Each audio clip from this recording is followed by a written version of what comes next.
So we'll just demo that linking again with a third unit to show that you can go up to 8 units in all.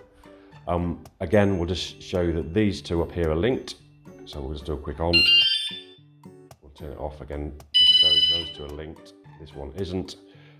We have held this button down for 10 seconds previously. So we just again go to this unit, press it for 3 seconds. It's armed. And to show that they're all linked to this one fob, you can see them all flashing there. Hope that helps.